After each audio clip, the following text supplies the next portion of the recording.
வணக்கம், welcome to mini சமையல். இன்றைக்கி நம்ம பார்க்க போகிற ரெசிபி ரொம்ப சத்தான, ரொம்ப சீக்கிரமாகவே செய்யக்கூடிய எள்ளு சாதம் ரெசிபி தான் பார்க்க போகிறோம். வாங்க எப்படி செய்யலான்னு பார்க்கலாம்.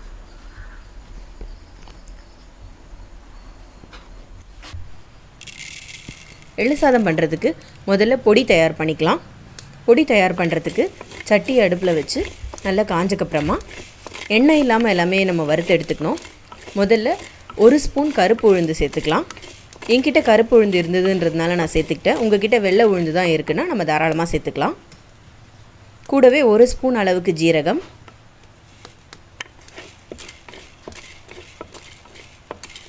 அதையும் சேர்த்து வறுத்துக்கலாம். இதன் கூட 1 ஸ்பூன் அளவுக்கு மிளகு,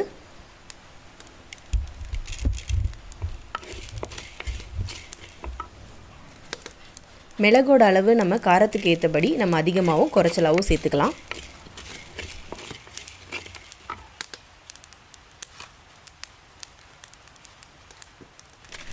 கூடவே 3 காஞ்ச மிளகாய் சேர்த்துக்கிறேன்.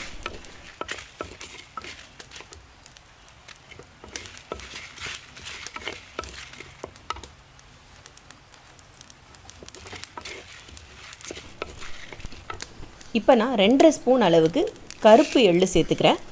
எள்ளு முதல்ல வாங்கிட்டு வந்தப்புறம் நல்லா புடச்சி சுத்தம் பண்ணி வச்சுக்கோங்க. சுத்தம் பண்ண எள்ளு நான் 2.5 ஸ்பூன் அளவுக்கு சேர்த்துக்கிட்டேன். இப்போ நம்ம உளுந்து, மிளகு, ஜீரகம், காஞ்ச மிளகாய், எள்ளு இந்த 5 பொருளும் சேர்த்து நல்லா வறுத்துக்கலாம். எள்ளு நல்லா படப்படான்னு பொரியணும். இந்த ஸ்டேஜில் நம்ம அடுப்புலேருந்து சட்டியை கீழே இறக்கி வச்சுட்டு நல்லா சூடு ஆறுனதுக்கப்புறமா நல்லா மிக்சியில் பொடி பண்ணி வச்சுக்கோங்க. நீங்கள் அம்மியில் நுணுக்கிறதா இருந்தாலும் நல்ல பொடியாக நுணுக்கி வச்சுக்கலாம்.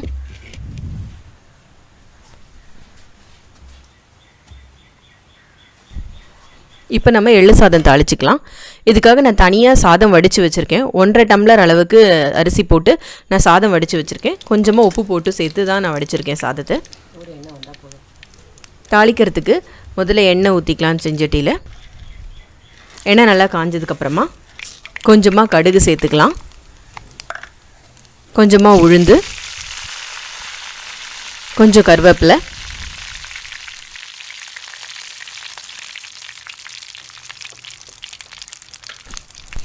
கூடவே கொஞ்சமாக வேர்க்கடலை சேர்த்துக்கிறேன். நல்லா தோல் நீக்கின வேர்க்கடலை சேர்த்துக்கிறேன். 1 காஞ்ச மிளகாய் எல்லாமே சேர்த்து நல்லா வறுத்துக்கலாம். உளுந்து வேர்க்கடலை கொஞ்சமாக கலர் மாறுற வரைக்கும் வறுத்துட்டு இப்போ கலர் மாறினதுக்கப்புறமா இந்த ஸ்டேஜில் வடித்து வச்ச வெள்ளை சாதத்தை நான் சேர்த்துக்கிறேன்.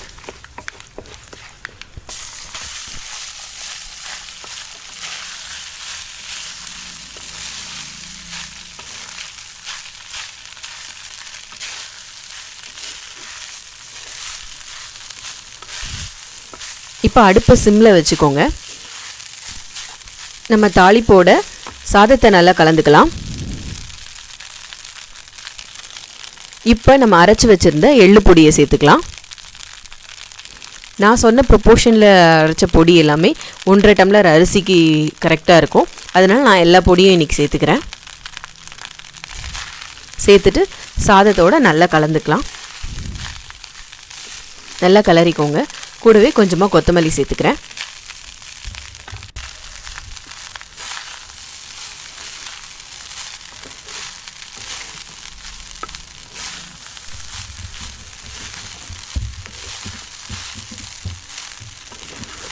நம்ம அரைச்ச எள்ளு பொடியை நீங்கள் ஏர்டைட் கண்டெய்னரில் வச்சிங்கன்னா 1 மாதம் வரைக்கும் நம்மளால் நல்லாவே ஸ்டோர் பண்ண முடியும்.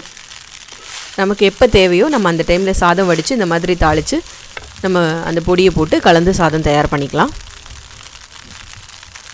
இப்போ நான் கொஞ்சமாக உப்பு சேர்த்துக்கிறேன். ஏன்னா நான் கொஞ்சமாக தான் சாதத்தில் உப்பு போட்டு வடிச்சிருந்தேன்.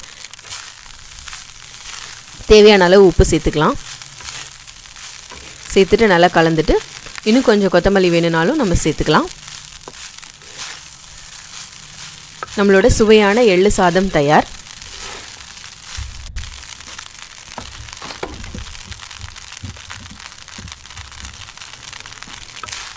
இப்போ அடுப்பை அணைச்சிட்டு நம்ம டேஸ்ட் பண்ணி பார்க்கலாம்.